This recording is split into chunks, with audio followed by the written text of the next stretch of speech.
Suara telepon dari Jin Ah membangunkan Jinwo yang sedang tertidur pulas. Ternyata sekarang sudah jam 2, sementara jam 5 dia sudah harus pergi ke sekolahnya Jin Ah untuk bertemu dengan gurunya. Karena ingin tampil maksimal, Jinwo memutuskan untuk pergi ke bank terlebih dahulu untuk ganti buku tabungan dan membuat kartu debit baru. Alangkah terkejutnya si Tyler begitu melihat saldonya Jinwo ternyata lebih dari 1 miliar won. Namun dia memakluminya setelah tahu profesi Jinwo adalah seorang hunter. Ternyata penyerangannya bersama Jinho menghasilkan begitu banyak uang. Nah, sesampainya di sekolah, Jin Ah hanya bisa bengong melihat penampilan baru Jinwo yang membuat semua orang di sekolahnya langsung terpesona dengan kakaknya itu. Gurunya Jin Ah ingin bertemu dengan Jinwo karena dia khawatir Jin Ah kelak akan mengikuti jejak kakaknya menjadi seorang hunter karena temannya Jin Ah yang sudah mengalami awakening jadi tidak berangkat ke sekolah lagi gara-gara ingin menjadi seorang hunter. Karena kenal dengan seorang anak SMA yang menjadi hunter, Jinwo kemudian bertanya tentang sosok tersebut. Dan benar saja, dia adalah Han Song-i, gadis remaja yang beberapa kali ikut tim penyerangannya. Sebagai sesama hunter level E, Jinwo berusaha menasihati Song-i tentang betapa dingin dan kejamnya dunia hunter. Namun karena Song-i keras kepala, Jinwo kemudian memutuskan untuk melatihnya saja. Di waktu yang sama, Hwang Dong-so akhirnya sampai di bandara Korea. Dan orang yang menjemputnya adalah Woo Jin-chul dari divisi pengawasan. Entah apa motifnya, tetapi dia sebenarnya sangat benci dengan Hwang Dong-so. Karena posisinya sebagai hunter level S, membuat asosiasi tidak berani bertindak atas semua tindakan kriminal yang dilakukan oleh Hwang Dong-suk.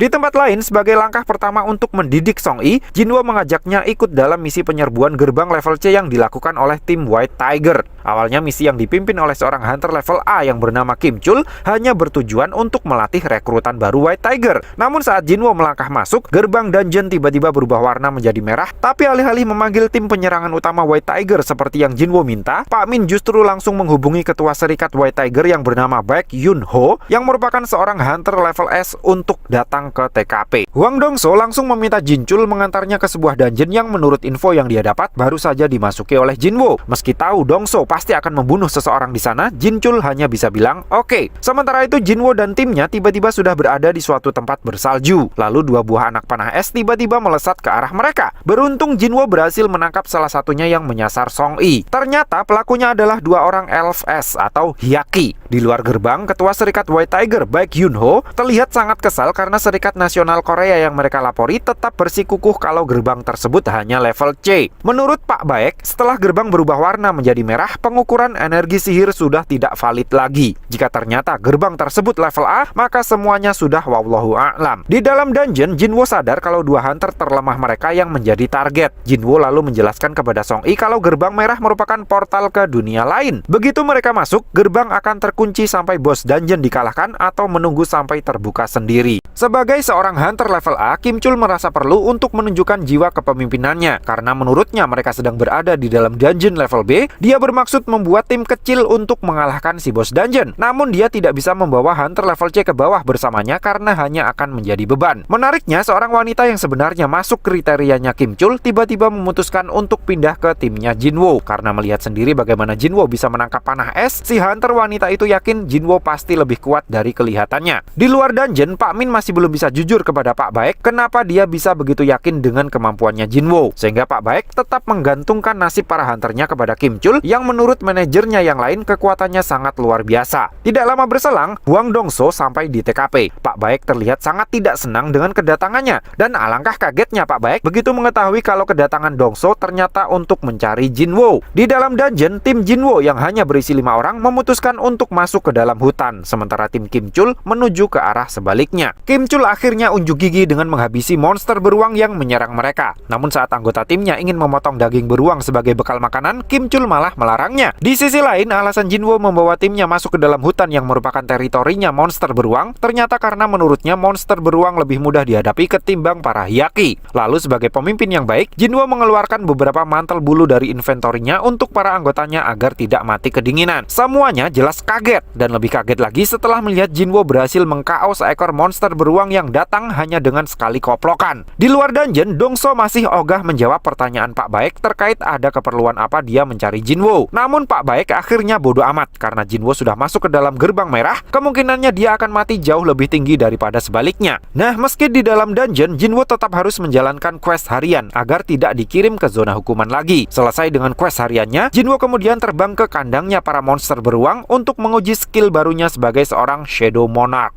Dengan menggunakan prajurit bayangannya, Jinwo melumat habis segerombolan monster beruang di kandangnya sendiri. Namun setelah rajanya keluar, prajurit bayangan Jinwo giliran yang dihancurkan. Karena energi sihirnya sudah terkuras lumayan banyak, Jinwo akhirnya mengeluarkan prajurit terkuatnya, Igris. Tidak butuh waktu lama bagi Igris untuk menghabisi si raja beruang, yang membuat Jinwo ngeri sendiri membayangkan apa jadinya jika dulu dia harus beradu pedang melawannya. Jinwo kemudian mengekstrak jiwa raja beruang dan beberapa pengikutnya untuk dijadikan prajurit bayangan. Di luar gerbang, waktu baru berjalan 3 jam dan Pak Baek yakin para hunter rank C ke bawah pasti sudah tewas. Dongso yang mulai bosan akhirnya sadar kalau Jinwo bukan anggota serikat White Tiger. Tapi bagaimana bisa dia ikut misi mereka? Curiga dengan gelagat Pak Min, tanpa pikir panjang Dongso langsung mencekiknya. Pak Baek yang tidak terima anak buahnya diintimidasi langsung mencengkeram balik tangan Dongso. Di waktu yang sama, Kim Chul sedang berada di ujung tanduk. Seluruh anak buahnya tewas dihabisi para Hyaki dan senjata andalannya hancur, membuatnya tidak punya pilihan lain selain kabur. Sambil berjalan memasuki hutan, Kim Chul terus mencari-cari alasan terkait kekalahannya. Dan begitu melihat banyak bangkai monster beruang di dalam hutan, dia langsung ngacir karena berpikir itu pasti ulah para Hyaki. Sementara itu di luar dungeon, Pak Baek dan Dongso terlihat sudah siap untuk saling adu koplok. Untungnya agen Jinchul berhasil menghentikan keduanya. Agen Jinchul bilang dia sudah melakukan tes kepada Jinwo dan hasilnya Jinwo masih di level E. Namun pada akhirnya Dongso mengakui kalau dia hanya sedang mencari-cari alasan untuk membunuh orang saja. Di dalam dungeon, Kim Chul yang ngenes langsung tersulut emosinya begitu melihat tim Jinwo sedang membakar sate. Dia lalu menjadikan Nona Hejin yang memutuskan keluar dari timnya di saat-saat terakhir sebagai kambing hitam atas kekalahannya. Namun mulut besarnya langsung kicap begitu kepalanya ditonyol Jinwo hingga nyungsep. Jinwo sadar Kim Chul tidak datang sendirian. Di belakangnya ada segerombolan Hyaki yang diam-diam terus membuntutinya. Anehnya Jinwo ternyata bisa berbahasa mereka. Lalu saat si bos Hyaki memperkenalkan salah satu orang kepercayaannya, tanpa basa-basi Jinwo langsung menebas lehernya.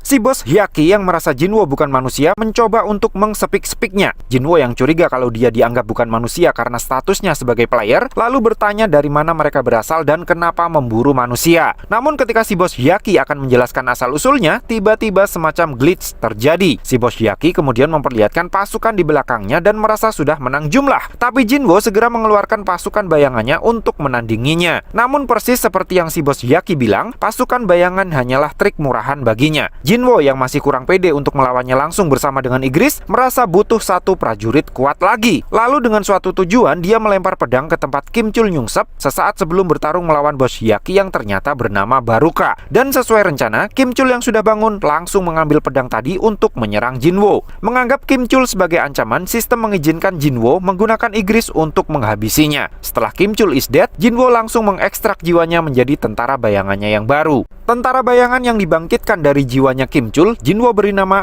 Iron. Baruka pikir Iron masih bukan tandingannya, namun praduganya salah. Jinwo dan Igris ternyata juga ikutan mengeroyoknya. Song Yi yang masih newbie jelas langsung shock dan bertanya kepada Hejin apakah pertarungan para hunter memang selalu sedahsyat itu. Di sisi lain, Baruka yang merasa masih bisa menghandle Jinwo dan kedua prajurit bayangannya dibuat terkejut begitu sadar kalau seluruh anak buahnya sudah tepar. Baruka yang marah tanpa pikir panjang langsung menyerang Jinwo karena dia pikir dengan mengalahkan Jinwo semua prajurit bayangannya otomatis juga akan ikutan mati. Jinwo lalu langsung melempar pisaunya ke arah Baruka dan mempercepat lesatannya menggunakan telekinesis. Akibatnya pisau yang Baruka gunakan untuk menangkisnya remuk dan dia tidak bisa bergerak lagi begitu Iron tiba-tiba memegangi badannya dan bola api berukuran raksasa langsung menghujaninya. Belum sempat Baruka menyerang balik, Jinwo yang menggunakan skill stealth sudah keburu merobek bagian perutnya. Dilanjut dengan satu koplokan dari Iron yang membuat Baruka langsung game over. Sudah 3 jam sejak gerbang menjadi merah, Pak Baek masih enggan meninggalkan TKP karena khawatir dengan nasib anak buahnya. Tidak lama berselang, gerbangnya tiba-tiba terbuka dan 3 orang hunter dari serikat White Tiger keluar dengan selamat, disusul Jinwo dan Song Yi di belakangnya. Setelah mereka berlima keluar, gerbang langsung tertutup kembali. Pak Min terlihat sangat senang karena semua berjalan sesuai ekspektasinya. Sementara Pak Baek terlihat kecewa, selain karena Kim Chul tidak kembali, tidak ada hunter level A atau B yang selamat dari misi. Pak Baek yang merasa sudah kehilangan 9 hunternya langsung memegang pundak Jinwo dan memintanya untuk menjelaskan. Namun Jinwo langsung menepis tangannya dan menyuruh Pak Baek untuk berterima kasih kepadanya terlebih dahulu karena dia sudah menyelamatkan 3 orang hunternya. Menyadari kekuatan Jinwo yang begitu besar, Pak Baek yang bahkan merasa bakal kehilangan satu lengannya jika memaksakan pertarungan, langsung menyuruh Pak Min untuk segera merekrut Jinwo bagaimanapun caranya. Setelahnya diketahui kalau Jinwo gagal menjadikan Baruka sebagai prajurit bayangannya. Tetapi paling tidak, dia masih mendapatkan pisaunya Baruka yang merupakan item level A.